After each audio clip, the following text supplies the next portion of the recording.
এদিকে এদিক ঘোরেন, এদিক ঘোরেন, এদিক ঘোরেন, এদিক ঘোরেন। হ্যাঁ, না যাবে না, যাবে না, যাবে না, যাবে না। এখানে কি বলবো? এতক্ষণ দেখছি আমরা এখানে। ঘুরবে, ঘুরবে। এই সরেন, সরেন না, হাত দিয়ে, এই সরেন, সরেন, সরেন, সরেন, সরেন না, হাত দিয়ে থাকো। সরেন, সরেন না, সরেন। এই সরেন না, সরেন, সরেন। আরে পিছনে, পিছনে, পিছনে, পিছনে, পিছনে যান না, পিছনে, পিছনে যান, পিছনে যান। আরে আরে, আরে পিছনে যান, হবে না, হবে না, হবে না।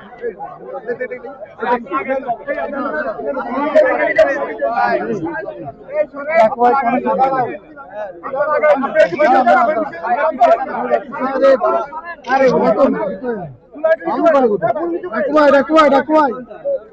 কি হচ্ছে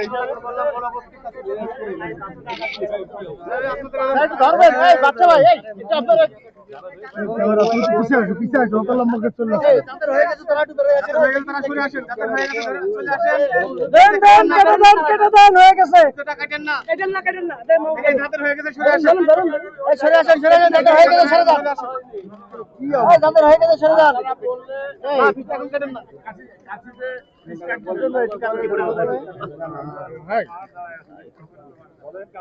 দেন দেন কেটে দেন, কেটে দেন, কেটে দেন, হয়ে গেছে।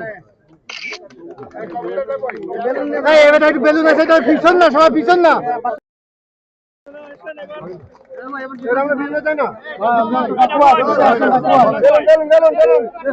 এইভাবে কাটতে হবে নাকি? আমরা ভিতরে আসি, আমরা ভিতরে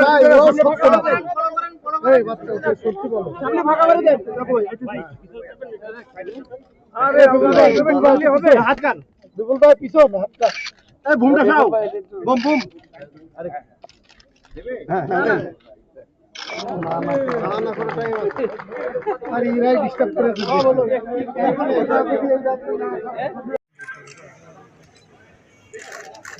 হ্যাঁ না না ভাই, এই বসে নাই।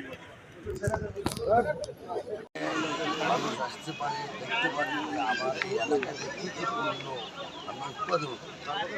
তো প্রথমেই আমি আমাদের যশোর চেম্বারকে ধন্যবাদ জানাই যে ওনারা এই ধরনের একটা বাণিজ্য মেলার উদ্যোগ নিয়েছেন, এবং আমি আশা করি এতে ভোক্তা এবং উৎপাদনকারী যারা আছেন লোকের, তারা দুই পক্ষই এখান থেকে সমান প্রশংসিত হবেন এবং উপকার পাবেন।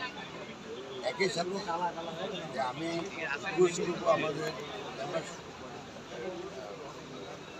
কর্মকর্তা যারা আছে, প্রেসিডেন্ট সাহেব, যে ভবিষ্যতে যেন এই কার্যক্রমটা আরও ভালো করে চালিয়ে যায়। একই সাথে আমি আমাদের এখানে ডিসি সাহেব আছেন, এসপি সাহেব আছেন, উদ্যোক্তা যতই চেষ্টা করুক, দেশে যদি সামাজিক শৃঙ্খলা না থাকে, দেশে যদি প্রতিষ্ঠানগুলো যেগুলি জনগণের জন্য কাজ করার কথা সেগুলি কাজ না করে, তাহলে কোনো উদ্যোক্তা তার উদ্যোগের সদ্ব্যবহার করতে পারে।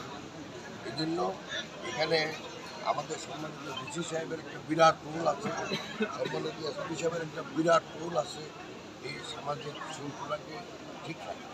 আমি ওনারা যে আজকে এই উদ্বোধনী অনুষ্ঠানে এসেছেন এবং আমাদের প্রেসিডেন্ট সাহেব এবং কর্মকর্তা বন্ধুদের মাধ্যমে নিয়ে আসতে পারছেন, এই জন্য ওনাদেরকেও প্রথম ধন্যবাদ জানাই, আর যারা উদ্যোগ গ্রহণ করছেন তাদেরকেও ধন্যবাদ জানাই।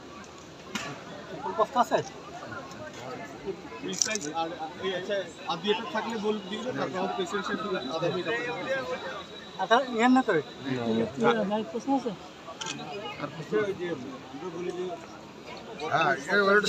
অর্থ পাচার নিয়ে নানা রকম কথা বলছে, আপনারা দলীয়ভাবে কোনো অর্থ ফেরত পাচার, কিছু অর্থ ফেরতানোর জন্য কোনো উদ্যোগ নেবেন কিনা বা কোনো কথা বলছেন কিনা? দলীয় বিষয়টা, এটা রাষ্ট্রীয় বিষয় এবং রাষ্ট্রের বিভিন্ন প্রতিষ্ঠান আছে যারা এই কাজগুলো করার। এবং আপনি যদি খবরের কাগজগুলো দেখেন তাহলে দেখবেন যে প্রতিদিনই কোনো না কোনো বেরোচ্ছে যে ওনারা এটা নিয়ে কাজ করতেছে। আর একটা কথা না বললেই নয়, সেটা হলো যাই পেপারে দেখেন, একটা দেশের অর্থ যখন পাচার হয় তখন এটা নানামুখী কম্পিটিশনে, এখানে একটা দেশীয় আইন কাজ করে, একটা বিদেশি আইন কাজ করে, একটা আন্তর্জাতিক আইন কাজ করে। তো যত তাড়াতাড়ি ওনারা বলতে পারে যে আমি একদিন না হইল, ওনারা যে এফোর্টটা দিচ্ছেন যে মুদ্রা পাচার গাড়িতে সাহায্য করার জন্য, পাচারকৃত অর্থ ফেরত আনার জন্য, সেই জন্য আমি সাধুবাদ দিই। এই যে ভারত যে হচ্ছে শিপমেন্টটা আমাদেরকে বন্ধ করে দিল, এইটাই তো আমাদের ব্যবসায়ের জন্য আমাদেরকে বড় ব্যবসায় আমাদের ক্ষেত্রে বড় ক্ষতি হলো, আমাদেরকে একটা গাড়িও ফিরে এসছে আমরা দেখলাম সেদিন। তো এই ব্যাপারে কি হচ্ছে যে আপনার দল হচ্ছে রাজনৈতিকভাবে আপনার দলের কোনো বক্তব্য আছে কিনা, বা আপনারা এটাকে হচ্ছে যে ভারতের বিগত সরকারের সময়ে যে রাজনৈতিক যে ক্ষমতাসীন দলকে সমর্থন করতো সেইটা নিয়ে যে সমালোচনাটা আছে, তো সেই ক্ষেত্রে কি আপনারা মনে করেন কিনা যে ভারত তাদেরকে সমর্থন করে এমন একটা বাধা বাংলাদেশের জন্য তৈরি করলো বা একটা সুযোগ বন্ধ করে দিল? প্রতিবেশী দেশ কোন উদ্দেশ্যে কি, ডিসিশন নেয় সেটা নিয়ে আমার কোনো মন্তব্য নেই।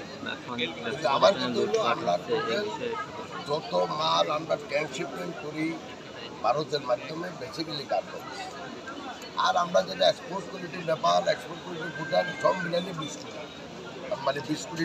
এটা এমন কোনো বড় কিছু না। এটা আবার ঠিক হবে আমার মনে হয়, এটাতে একটা আমাদের আঞ্চলিক ব্যাপার স্যাপার আছে।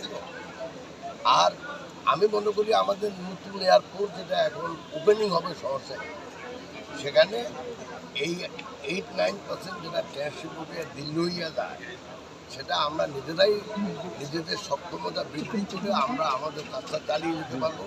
তাতে আমাদের জন্য সুবিধা যে আমরা প্রেশারে পড়ে আমাদের যে এয়ারপোর্ট যেটা হচ্ছে সেটাকে আমরা কাজে ব্যবহার করতে পারবো, এবং তাতে আমাদের ফোন একটি আরও সেই একটা বিষয় যে বিনিয়োগ উন্নয়ন বোর্ড যে 4 দিনের যে সম্মেলন করলো, আপনার দলীয়ভাবে বিএনপি কীভাবে মূল্যায়ন করছেন সম্মেলনটা? আমরা দেশের বিনিয়োগ বৃদ্ধি করার জন্য সরকারের করুক বেসরকারের লোক করুক, যেই চেষ্টা করে আমি তাকে হাতে পারি।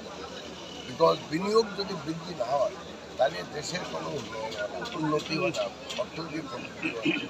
আমাদের দল এটাকে স্বাগত জানায়। আমরা যারা বিনিয়োগকারী আসছে তাদের সাথে আমরা দেখা করছি, তাদের জন্য আমরা একটা ডিনারও হোস্ট করেছি আমাদের আমি খুশি মাহমুদ। আমরা মনে করি এটা একটা ভালো এফোর্ট। এখন কার্যকর কতটুকু হবে সেটা পরে দেখা যাবে। আমরা দেখছি যে সম্প্রতি বিভিন্ন ব্যবসা প্রতিষ্ঠানে লুটপাটের একটা ঘটনা ঘটছে, কিন্তু আপনারা এটা কীভাবে দেখছেন এবং কোনো পদক্ষেপ কি নেবেন দলীয়ভাবে? আমরা খুব ঘৃণার চোখে দেখি এটাকে, দলীয়ভাবে এটাকে আমরা খুবই লজ্জাজনক মনে করি দেশের জন্য।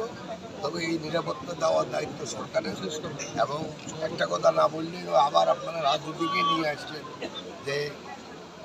যে কোনো সরকারে থাকবে, যদি অবাধ ও সুষ্ঠু গ্রহণযোগ্য নির্বাচনের মাধ্যমে যদি সরকার প্রতিষ্ঠিত না হয়, এই সমস্যার নর্মালি শেষ হয়। কারণ এই যে গণতান্ত্রিক বা উদার গণতান্ত্রিক রাজনৈতিক দল যেগুলো আছে তাদের তো একটা রিজন আছে কেন রাজনৈতিক দল প্রতিষ্ঠিত হয়, কেন মানুষ রাজনৈতিক দলের পেছনে যায়। একটা রাজনৈতিক দল যখন প্রতিষ্ঠা হয়, যারা সেই দলের মতাদর্শে বিশ্বাস করে তারা সেই দলকে অনুসরণ করে। অতএব যখনই দেশে দেখবে গণতান্ত্রিক চেতনা প্রতিষ্ঠিত হবে, তখন এগুলি অনেক কমে যাবে বা থাকবে না। আমরা মিডিয়া কর্মী